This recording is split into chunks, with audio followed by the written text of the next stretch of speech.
May Jesus be praised, and onward with Mary. Good and holy day to you all, my dear children, and welcome back to our column, Saints and Coffee. A holy day in the sacred hearts of Jesus and Mary, and in the most chaste heart of Saint Joseph. Today is Thursday, the 9th of janvier. Le petit cochon n'a pas plu hier, mais qu'il est mignon. Il petit cochon est si mignon. Bon, patience, c'est lui qui me tient compagnie et me rappelle la sympathie de mes ennemis. Alors, la dernière remonte à quelques heures. Je serai Monseigneur Milingo ressuscité. Bon, alors aujourd'hui c'est jeudi, donc c'est le jour de la prière des sentinelles de Béthanie. Nous nous préparons à la fête de famille. Hier soir, frère Célestin a donné la catéchèse biblique sur l'Évangile selon Luc. L'égarement de Jésus au temple, en soulignant certains aspects, car le récit est en effet riche de nombreux éléments. Je vous invite à regarder à nouveau, ou pour la première fois, la catéchèse de frère Celestino d'hier soir. Si vous ne l'avez pas vue, vous la trouverez dans la playlist de Radio Domina Nostra. Et donc, je vous disais qu'à 16 heures, il y a la prière des sentinelles de Béthanie, et puis si Dieu le veut, parce que je vais devoir partir, je devrais pouvoir diffuser la catéchèse ce soir vers 21 heures. La catéchèse du jeudi soir, 18e épisode, tiré de mon livre La Symphonie de l'Agneau, le voici, le livre et le voici, Don Minutella. Donc, nous sommes arrivés au 7e sceau, donc dans le livre, mais dans la réalité, qui sait où nous en sommes. Mais parfois j'ai l'impression que nous devons savoir la voir nous-mêmes, l'Apocalypse. Car l'attente d'événements aussi, disons, clamorosi, potrebbe deluderci sur le coup. Voir l'Apocalypse, par exemple, quand l'Apocalypse parle des cathos pointus, qui sont les habitants de la terre, qui s'opposent à Dieu et à ses signes, il me semble qu'il n'y a pas besoin de beaucoup pour aller le vérifier. Et cette fausse Église qui célèbre un jubilé sans l'unicité salvifique de Jésus-Christ, est-ce ou n'est-ce pas l'Apocalypse? Si c'était la vraie Église, est-ce l'Apocalypse? Un pape François avec la mascotte lumineuse et tout le Vatican, un appareil extrêmement puissant. Saviez-vous que Biden devait terminer son mandat à Rome? C'est peu? L'avorteur Biden n'a pas pu venir à cause des incendies en Californie. Il est resté bloqué. Mais il devait aller voir le pape François, soi-disant pape François. N'est-ce pas une apocalypse, un jubilé de 2025 que l'on fête sans Jésus-Christ, unique sauveur? Je sais pas, je pense oui. En fait, nous pensons que les manifestations de l'apocalypse nous touchent, et nous les gérons une à une. Alors ce soir à 21 heures, je vous attends pour la catéchèse sur le 7e sceau. Le voilà? Partagez, partagez, partagez. Sur la chaîne YouTube de Radio Domina Nostra à 21 heures, mettez des j'aime et abonnez-vous si ce n'est pas déjà fait. Parce que de toute façon, le signal ne vous arrive pas. Il y a une nouvelle que je trouve importante de dire dans le contexte de l'introduction. Zuckerberg, le fondateur de Facebook, a reconnu qu'il y avait eu un contrôle par filtrage de la plateforme Facebook, apparemment libre. Il l'a dit hier, je crois. Ça m'a fait beaucoup réfléchir, vraiment. On devrait y réfléchir. La seule réalité qui semble encore libre, c'est la plateforme sociale. Pourtant, quelqu'un comme Zuckerberg dit qu'il y a eu plusieurs initiatives pour contrôler l'information sur Facebook.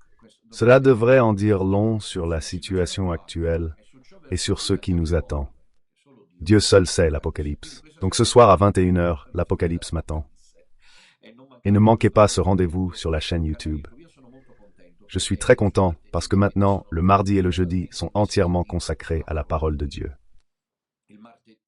Dans le Corpus Jean, j'ai été ordonné ce jour.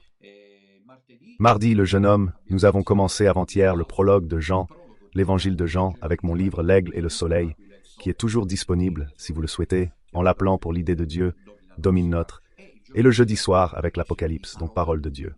La réunion biblique était hier soir, parole de Dieu. Nourrissons-nous de la parole de Dieu, car ce sont des temps d'épreuve que nous vivons sans aucun doute. Je vous ai donné rendez-vous pour le dimanche 2 février à Milan, la fête des chandelles, la prévision des chandelles, Il y a déjà 2 cars qui s'organisent, un du Frioul Vénétie Julienne et un du Trentin Haute Adige. Ici, c'est écrit aussi Vénétie. Je ne comprends pas si c'est le Trentin qui passe par la Vénétie ou les deux. Quoi qu'il en soit, on bouge pour ce qui n'est pas un rassemblement, je le rappelle, car les ennemis sont prêts là. Si on est 500, c'est une quantité pour eux. Tu vois leur niveau pathétique. Ils sont arrivés à un tel niveau de misère que si nous sommes 400 à 500, comme je le prévois, car ce n'est pas un rassemblement national que nous organisons 2 ou 3 fois par an, mais une rencontre de prière. Je répète, c'est une prière. Et puis aussi ça à Milan, le 2 février, gratuitement, pas besoin de réservation. Et puis, on se voit mardi. Le 11 février est un jour ouvrable. C'est pourquoi la célébration aura lieu à 18 heures à Vérone pour la fête de Notre-Dame de Lourdes. Pour la fête de Notre-Dame de Lourdes, il y aura l'accueil de la Madone. Voyons si nous pouvons faire un petit tour avant d'entrer dans la salle pour la liturgie. L'accueil de la Madone, puis l'onction des malades, ce n'est pas sacrement, mais c'est la journée mondiale du malade. Et donc j'apporte l'huile, joindrai tous ceux qui le souhaitent. Nous sommes tous malades, nous en avons tous besoin. Ce sont les 2 grands rendez-vous, dimanche 2 février à Milan et mardi 11 février à Vérone. Mais là, nous sommes pour les 2 prochains rendez-vous qui sont dimanche dans 3 jours à Naples. Le voici. Dimanche 12 janvier, tout se prépare ensemble avec le cycle de catéchèse, y compris celle d'hier soir en français, en vue de la fête de la Sainte Famille. Nous serons à Naples à 16 heures, dimanche prochain 12 janvier, pour réaliser la mise en scène. Voici l'adresse, Hôtel Ramada by Wyndham Naples, via Galileo Ferraris, 40 Naples.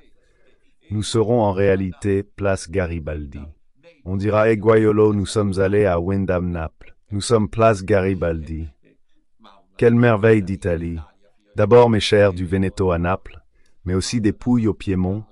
L'Italie, à mon avis, je suis un patriote incurable. L'Italie, à mon avis, est la vraie nation au monde. Tous ne peuvent que regarder vers l'Italie. Donc, à Wyndham Naples, Guaiolo, c'est bon. Et à 16 heures dimanche, il y aura le chapelet, la consécration des familles à la Madone, puis à la fin de la messe solennelle, nous remettrons aux familles présentes un chapelet. Car comme vous le savez, nous sommes dans l'année du chapelet, et donc les familles, nous sommes invités à prier le chapelet en famille. D'ailleurs, demain soir, une nouvelle initiative commence avec les pionniers. Prenez des notes, c'est celle du chapelet prié par une famille depuis chez elle, qui se connecte. Une chose très belle, car je voudrais que nous apprenions tous à prier le chapelet en famille, même si elle est élargie, mais en famille. La famille a besoin du chapelet, la famille est en crise. Uniquement parce qu'on ne prie plus le chapelet. Les couvents et monastères sont ruinés, car on ne prie plus le chapelet. Quand on prie le chapelet ensemble, on devient invincible.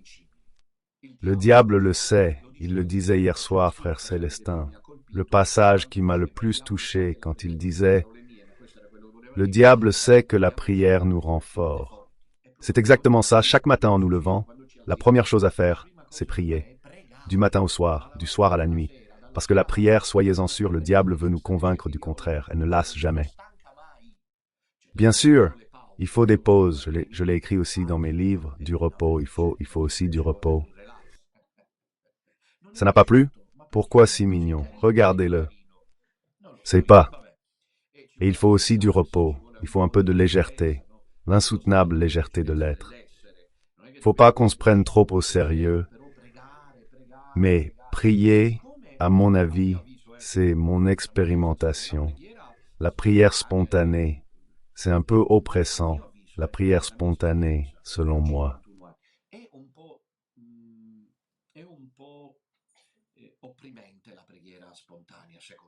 C'est mon expérience, pas la vôtre, ne vous inquiétez pas. Donc je me réfugie dans les Ave Maria. Ah, regarde, 3e chapelet, 4e. Quand j'arrive au 4e chapelet, je suis en extase. C'est comme si j'avais mangé un petit cochon.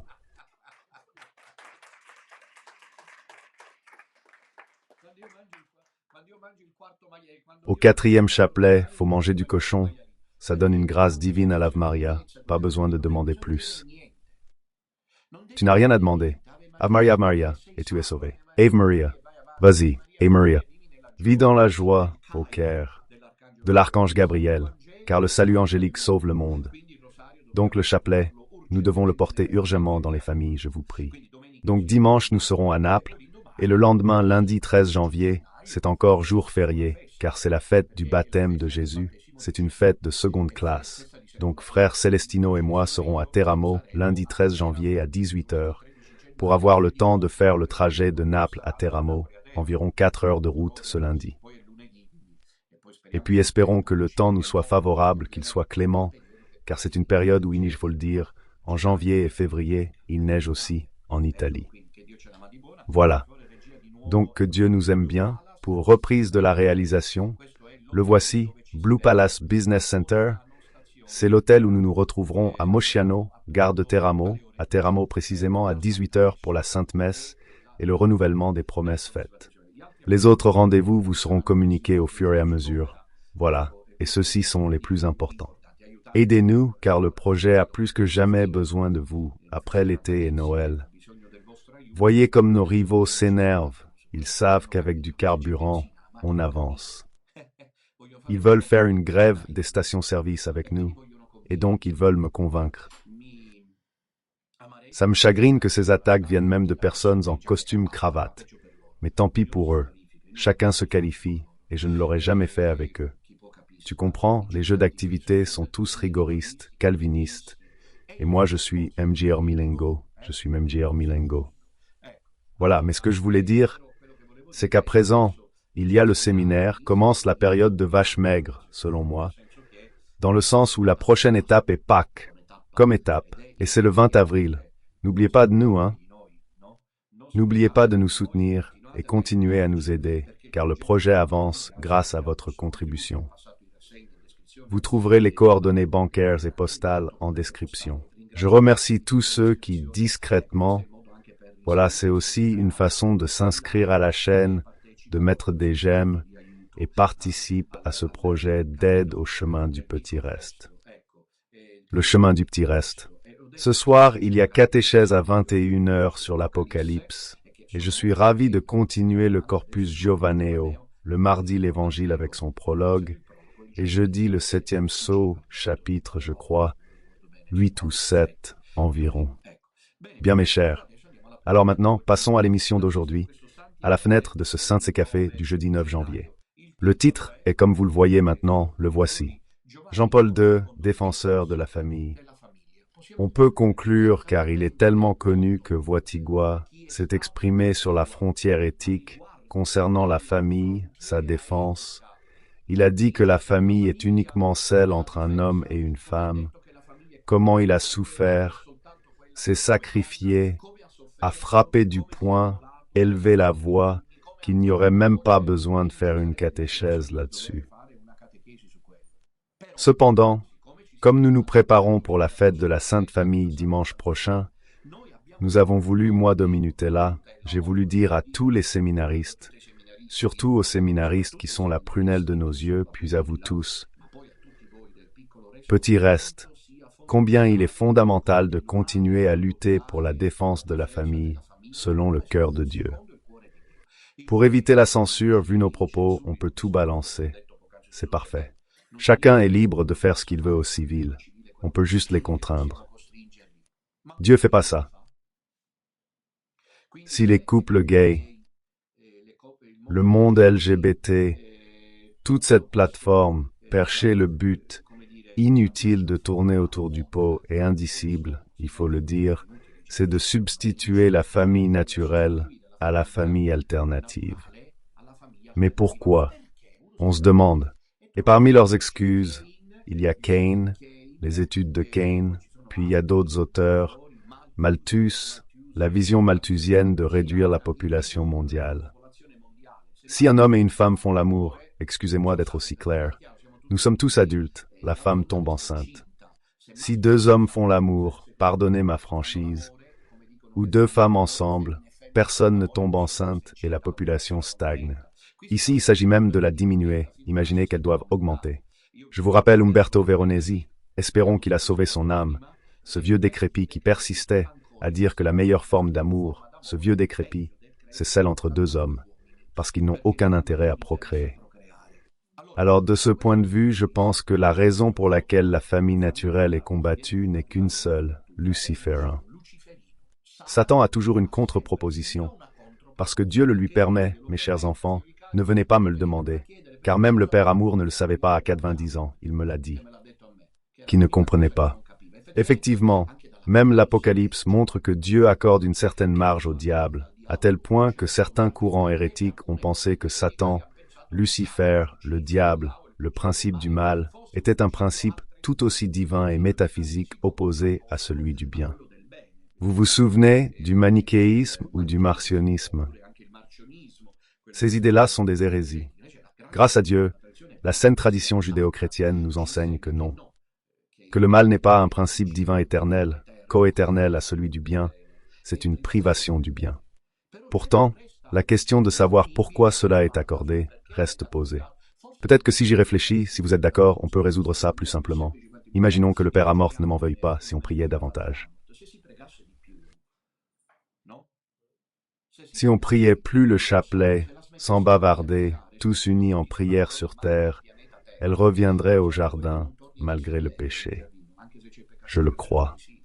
C'est-à-dire, il y aurait celle-ci qui a dérapé, mais pas cet enfer qui existe dans le monde, pas le projet.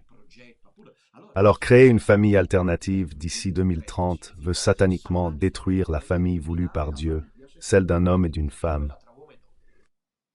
Attention, parce qu'il fallait avancer. Un frère me l'a signalé, je ne dirai pas qui.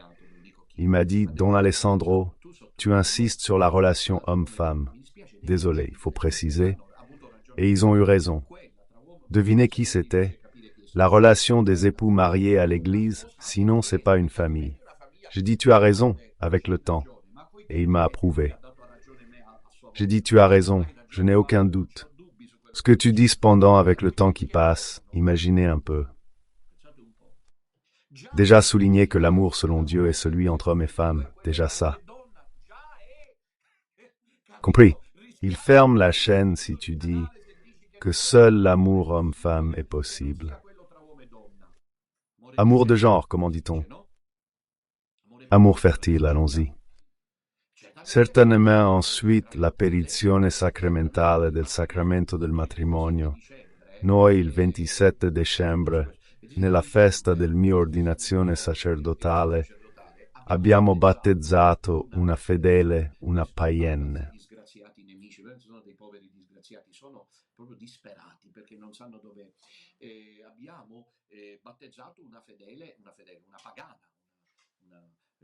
Catéchumène japonaise, que nous avons ensuite unie par mariage le lendemain avec son compagnon, qui sont devenus mari et femme. Donc il ne fait aucun doute que le mariage chrétien confère cette dignité inaliénable et imprescriptible, car le mariage est indissoluble entre un homme et une femme. Mais aujourd'hui, il nous faut souligner que l'amour se fait entre mari et femme, donc au maximum entre hommes et femmes. Voyez où nous en sommes arrivés. Maintenant, le projet de construire une réalité familiale alternative à la réalité classique, d'abord vient du diable. Il y a toutes les raisons du monde, comme le disait le professeur Umberto Veronesi, pour dire que cela sert à restreindre la procréation, presque comme si procréer était une limite économiquement parlant, avec les théories de Keynes et mieux des familles alternatives qui ne pèsent pas sur le budget final de l'État. Le lobby gay est très puissante, et puis il y a la vision malthusienne d'une réduction de la lignée humaine. On est trop nombreux et encombrants. Alors, mieux vaut l'amour entre hommes, l'amour entre femmes. À la limite même, parce qu'apparemment ils veulent le zoganer, l'amour entre adultes et enfants. Car ce sont des amours sans risque pour la reproduction. Et voici Satan, qui ne voit pas ça dans l'Église, sert le diable. C'est lui qui est le diable. Sœur Lucie l'a dit à Monseigneur Carlo Caffarra, archevêque de Bologne, qui disait que la dernière attaque de Satan serait contre la famille et contre la vie. Ces deux choses sont liées, car elles touchent aux racines mêmes de l'identité ontologique du genre humain voulu selon le cœur de Dieu. On y va? Voilà, donc dimanche, c'est la fête. Nous, qu'est-ce qu'on a fait avant? On a présenté Mère Teresa hier. Maintenant, pour que vous compreniez où nous devons nous déplacer, comment nous devons nous positionner sur le front, sinon on perd du temps. Mère Teresa de Calcutta, Israela Ceresino, nous parlait de cette nouvelle sans source, où Jean-Paul II lui aurait dit qu'elle ne pouvait ni démissionner ni renoncer à son rôle. Je comprends maintenant ce que signifie parcourir le monde, elle qui voyageait entre l'Inde et le Canada. Du Brésil à la Russie, regardez, vivre parmi les malheureux ennemis, ils disent que je les amuse. Regardez, justement l'attention de Mère Teresa devrait absolument pas simple, de passer une vie pas simple, dit comme ça, en voyageant sans cesse. On ne le fait que si on a une mission, une volonté de Dieu. Pourquoi Jean-Paul II lui a dit de rester là?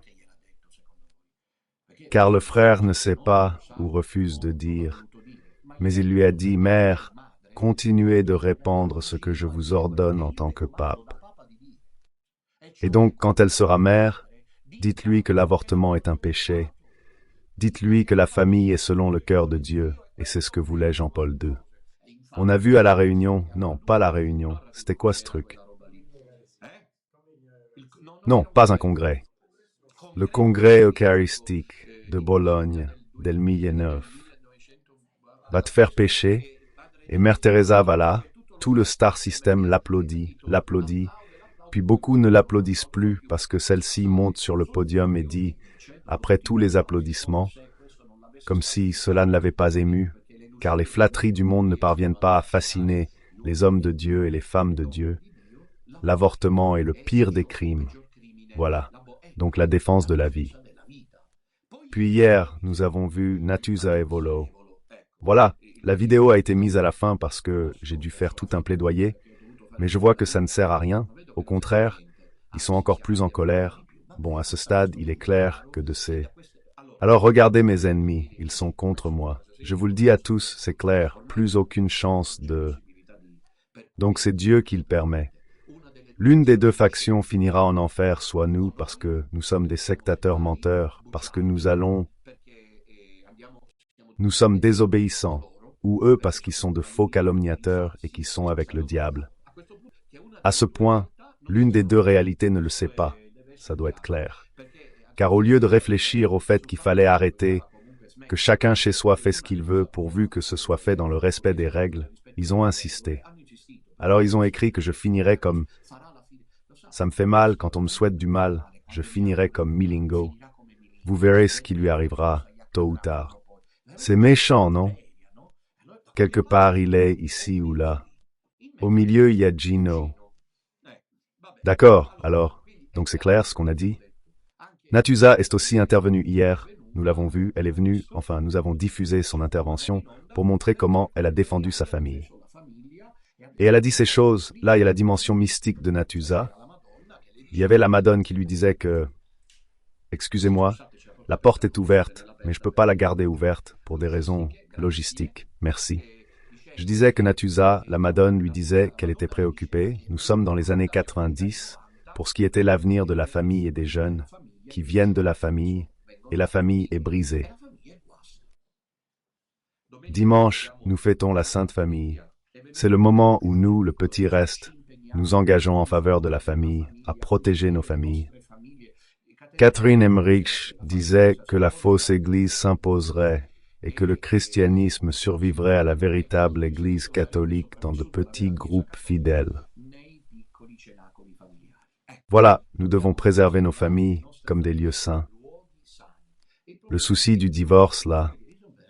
Voyez, comme les couples se séparent aujourd'hui, c'est impressionnant. L'avortement, jamais une pratique légalement possible, non. Et les familles, ça alterne. Il y a la version alternative, Mais père, ma fille s'est mariée. Comme c'est beau. Ils essayent de dire, elle s'est mariée avec sa compagne lesbienne. Autrefois, dire lesbienne suscitait, aujourd'hui dire lesbienne, je répète, nous montrons toujours tout le respect nécessaire pour les droits civils que ces réalités ont obtenus. Pourquoi eux y arrivent et pas d'autres? Quoi qu'il en soit, ils les ont obtenus et nous n'irons pas manifester sous le Montecitorio. Ne disons pas que Dieu le souhaite. Qu'on ne vienne pas nous dire que le pape François et l'Église de Rome ont maintenant ouvert à la bénédiction des couples homosexuels au nom de l'inclusion. Parce que c'est la participation miséricordieuse du Seigneur qui veut le salut de tous. Qu'ils ne viennent pas nous raconter ces balivernes, car ce sont des balivernes sataniques. Bergoglio est au service du pouvoir fort maçonnique sataniste. Excusez-moi, qui suit en direct? Bergoglio, je le vois comme le sujet. Ah, regarde, tout ça, c'est parce qu'on ne doit pas aborder le sujet. Comme quand j'ai combattu la fausse église il y a 8 ans. Pareil, thème sensible qu'il ne faut pas aborder. Bergoglio est le contremaître du projet de destruction kényan-malthusien de la famille. Ils l'ignorent tous. Le pape est le pape. Il ne voit rien. Je me souviens, quand François revenait d'Amérique en avion, on lui a demandé pour Trump qui gagnait les élections, il a dit « pas de politique ». Pardon, il a dit « excusez-moi, je me suis trompé ». On lui a demandé si l'Italie a sa fête des familles, le Family Day. Italie parlait donc. Non, moi je ne dirais rien, parce que le pape ne s'intéresse pas à la politique, car il y avait en jeu la question de la famille selon le cœur de Dieu. Mais ensuite, il s'est attiré des ennuis parce qu'il a posé des questions sur Trump. Il est intervenu, pourtant, le mur ne se fera pas au Mexique, parce que les immigrés, Allah, il intervient parce que ça correspond au dictionnaire maçonnique sataniste du pouvoir mondial. En revanche, sur la famille, sur ce fiasco du Family Day qui aurait dû faire réfléchir tout le monde, Bergoglio n'a pas dit un mot et n'y est pas allé. Par contre, il pose volontiers pour des photos avec un couple trans, vous comprenez? L'image emblématique de Fernandez, lorsqu'il était archevêque en Argentine, se faisant photographier avec ce pauvre transgenre, avec l'étole où il est écrit « La vie comme elle vient », c'est l'étreinte méphistophélique, luciférienne, de cette fausse église à ses pauvres frères, à ses êtres aimés. Que personne ne touche à nos frères gays, que personne ne touche à nos sœurs lesbiennes, chez moi avec du Nutella et avec les amis et les frères gays. Malheur à vous, petits restes, si vous les jugez. Laissez le jugement à Dieu. Mais nous nous élèverons pour dire que Dieu ne le veut pas. Stop. Fais comme tu veux, frère gay. Sœur lesbienne, je t'embrasse au nom du Seigneur, mais je ne peux pas bénir ton union. Car c'est péché. Pourquoi? Péché, don Minutella. Tu es dépassé, non? C'est parole de Dieu, c'est Bergoglio, celui que tu crois être le pape, qui t'aide, qui te dit qu'on se verra en enfer. C'est clair? Bien, nous avons parlé de Mère Teresa, Natusa et Jean-Paul II. Je demande à la régie de lancer la première séquence.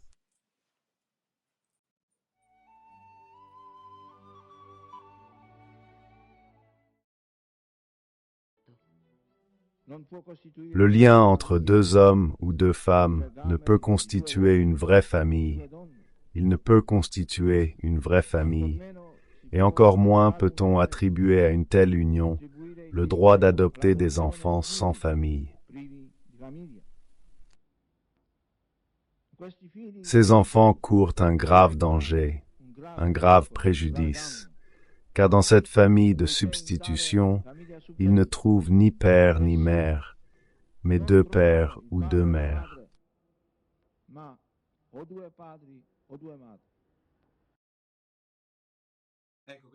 Voilà, c'est un célèbre Angélus où Jean-Paul II, déjà très éprouvé, disait que défendre la famille ne peut constituer une famille, celle entre un homme et un homme, une femme et une femme.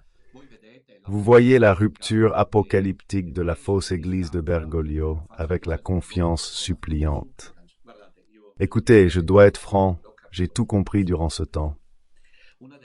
L'une d'elles est la suivante, après Pachamama et Fiducia Supplicans. J'ai compris que vous appartenez à la fausse église, presque par choix.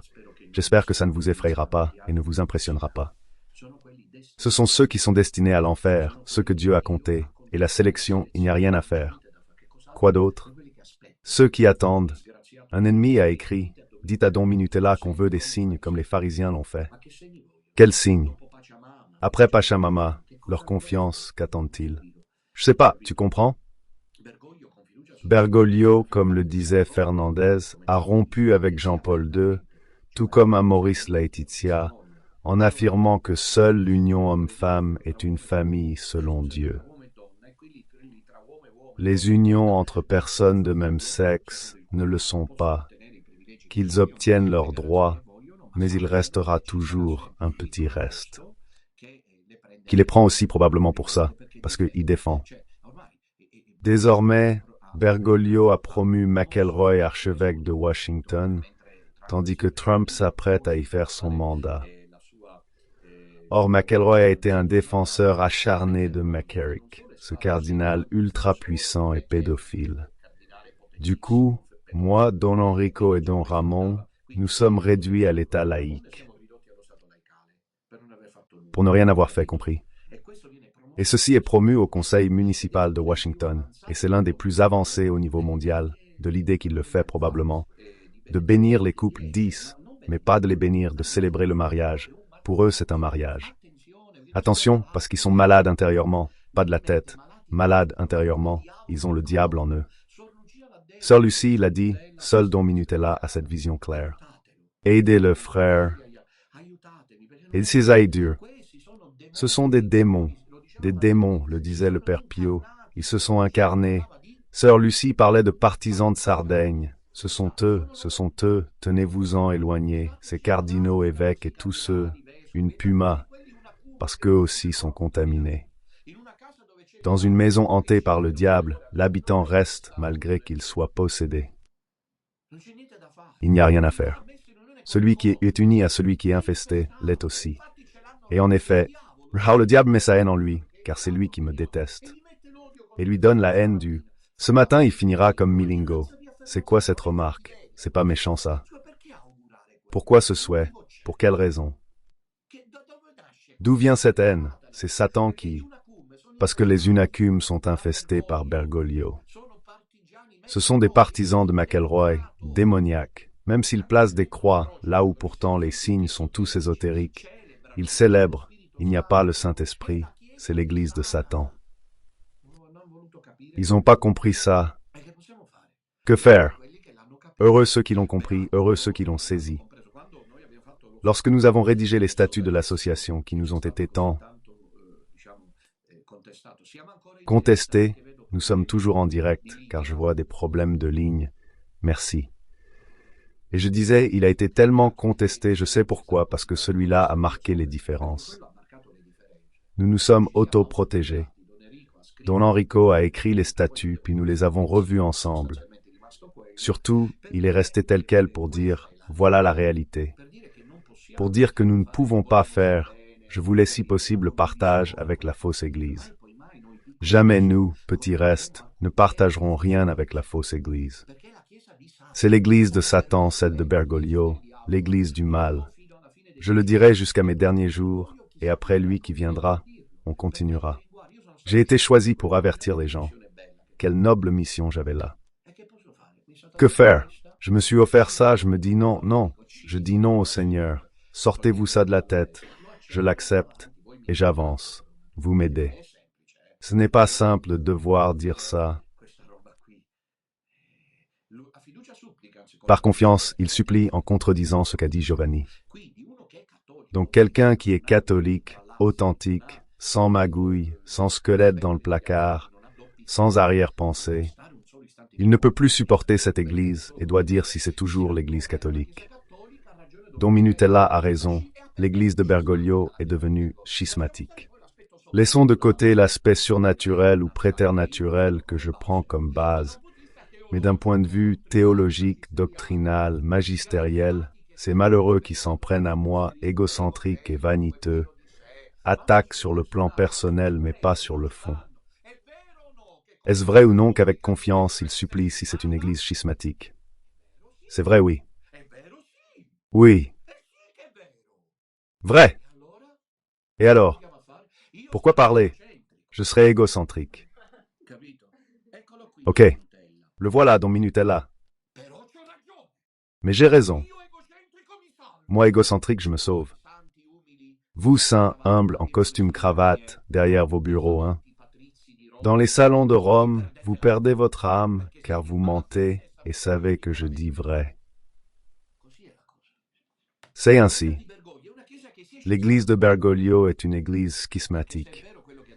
Car si ce que Jean-Paul II a dit est vrai, ce que Fernandez et Bergoglio ont dit ne peut pas l'être. L'un ou l'autre, il ne peut y avoir d'évolution traumatique du dogme. Le dogme évolue, comme le dit Vincenzo de Leybe, toujours au sein du même organisme. Je suis moi, désolé pour mes ennemis, depuis tout petit. J'étais enfant, 5 ans, je lisais déjà à la messe comme le pape cependant. Les ennemis sont ridicules. L'un est parti en disant qu'il voulait être pape et grand prélat. Mais je n'ai jamais dit ça. Regardez, c'est de la parcimonie.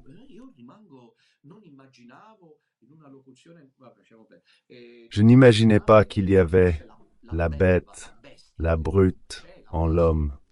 Il y a la bête. Je pars, sinon je me sens faire des annonces. Contactez-moi parce que, si je pars, pardon, c'est une secte. Excusez-moi, excuse-moi, espèce de vaurien. Le fait que tu sois venu, aussi déficient que tu l'as été, car je t'ai dévisagé dès le premier instant. Maintenant je te le dis, je t'ai supporté. Tu es venu, tu t'en vas, tu vas et viens, comme on dit chez moi, démontre que nous ne sommes pas une secte, car tu es entré en disant ce que tu voulais. Tu es resté en affirmant ce que tu pensais. Tu t'en vas en écrivant ce que tu considères. La secte? La secte tient. Il contrainte, ici on est libre, qui sort du cœur. Alors le problème est de la placer sur le plan décisif, objectif. Celle de Bergoglio est une église schismatique. Ce n'est pas l'église catholique. L'église est où? Vous savez, certains la voient à Rome, mais où exactement? C'est curieux, non? Cette application métaphysique dépourvue de concrétude. Où est l'église catholique? Et elle est petite, évidemment. S'il y a une église schismatique, moi qui suis extérieur devrais dire, si je suis pas crétin, alors je cherche l'église catholique là où, attention, le dogme continue d'être vécu, non à la manière des traditionalistes pour qui Jean-Paul II et Benoît, comme Vigano le dit, étaient eux aussi par-ci par-là. Cette dérive ne m'intéresse pas. Je suis avec Jean-Paul II et Benoît XVI. Je cherche l'Église catholique ainsi, celle qui suit les papes, ceux jusqu'à Benoît XVI, sans juger qui était pape ou non. Prêt? Qui ne dit pas que l'Église est morte avec Pidwood. Je chercherai l'Église sans Bergoglio, qui n'est pas pape, ni ses actes, pour une messe cohérente. Enfin, je cherche l'Église catholique qui continue à vivre le dogme selon le magistère jusqu'à Benoît XVI. Je vais voir Minutella. Je vais à la messe de Don Enrico, je cherche Don Ramon, je me confesse auprès de frère Célestin. Si je veux devenir prêtre, j'entre au séminaire Saint-Curé d'Ars. Si je veux devenir sœur, je n'entre pas dans la communauté, car en ce moment, il y en a trop, on ne sait pas où les mettre. Si je suis laïque et que je veux prier, je me joins aux sentinelles, vous comprenez? Je ferai ça. C'est évident.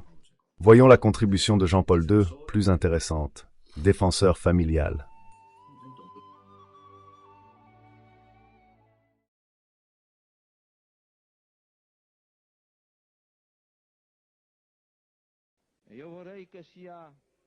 Je voudrais que, par l'intermédiaire de Marie, j'exprime aujourd'hui la mia gratitude pour ce don de la souffrance, nuovamente collegato avec le mois marial de mai.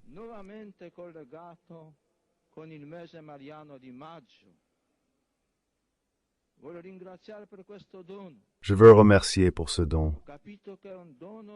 J'ai compris que c'est un cadeau nécessaire, que le pape devait se trouver à la polyclinique Gemelli, qu'il devait être absent à cette fenêtre durant 4 semaines, 4 dimanches, qu'il devait souffrir comme il a dû souffrir il y a 13 ans, et de même cette année.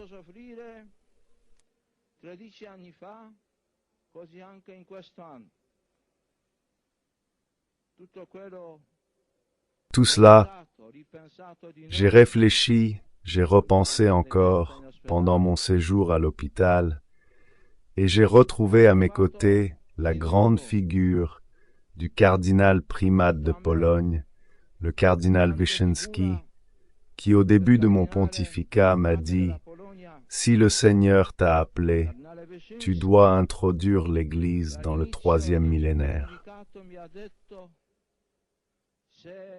Il Signore ti ha chiamato, tu devi introdurre la Chiesa nel terzo millennio. Lui-même a introduit l'Église en Pologne au 2e millénaire chrétien.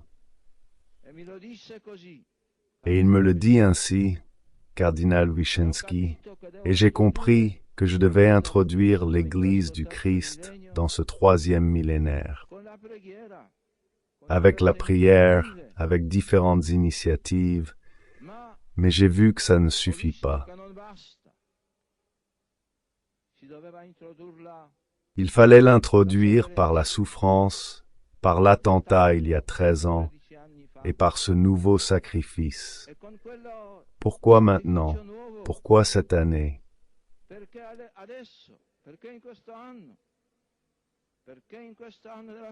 Pourquoi cette année? C'est la famille, justement, parce que la famille est menacée, la famille est agressée. Il faut agresser le pape, il faut que le pape souffre pour qu'il voie chaque famille, pour qu'il voie le monde, qu'il y a un évangile, disons,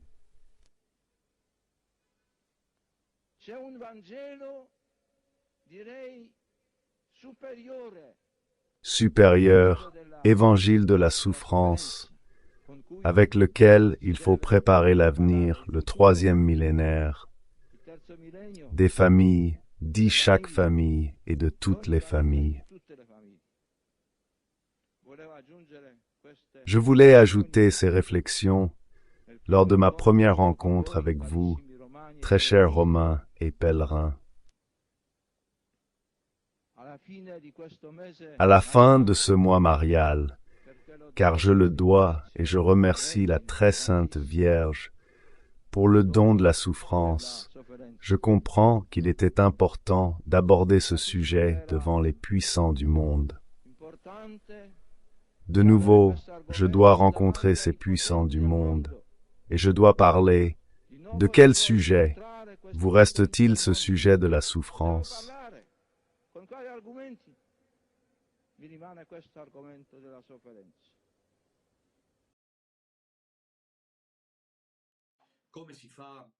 Comment ne pas comprendre que cette Église de Jean-Paul II est la vraie Église, celle qui survit aujourd'hui dans un petit reste, tandis que celle de Bergoglio est la fausse Église qui orchestre précisément cette attaque contre la famille. Difficile à comprendre comment on ne le comprend pas rapidement parmi la foule, et ça reste vraiment un grand mystère, mes chers enfants. C'est un discours mémorable de Jean-Paul II, mystique, très élevé, où le pape dit, selon moi, un de ceux que je considère comme ses testaments, qu'il a accepté de guider l'Église dans le 3e millénaire avec la prière. Avant tout, il a ensuite presque voulant les relativiser plusieurs initiatives. Il parlait du jubilé, et pourtant, il a dit ensuite la voix de la souffrance. Le pape doit souffrir parce que la famille est agressée, parce que la famille est prise d'assaut par les puissants du monde, l'a dit précisément Jean-Paul II. Incroyable de voir les puissants réussir à placer. Un faux pape que, avec les partisans de Satan, a pris pour cible la famille. Fiducia suppliquant, c'est ce qu'il y a de plus honteux que l'Église de Satan ait pu produire. Bien mes chéris, alors je vous rappelle ce soir à 21h, la catéchèse sur l'Apocalypse, sur la chaîne YouTube, le voici le post, partagez, partagez, partagez. Il est maintenant possible d'intervenir par téléphone pour cela ou pour d'autres raisons. Je vous rappelle que demain commence le chapelet avec les familles et les pionniers, donc il y aura une connexion avec les familles qui réussiront à nous contacter, justement parce que nous avons voulu dédier l'année 2025 à l'année du chapelet, en particulier au chapelet en famille. Pour cette raison, Dominica, nous serons à Naples, Al Caesar, à l'hôtel Wyndham, Naples, pour cette initiative, qui vise justement à célébrer la fête de la Sainte Famille. Il est très important que cela ait lieu. Ensuite, les familles s'inscriront au fur et à mesure pour participer à ce moment de grâce, celui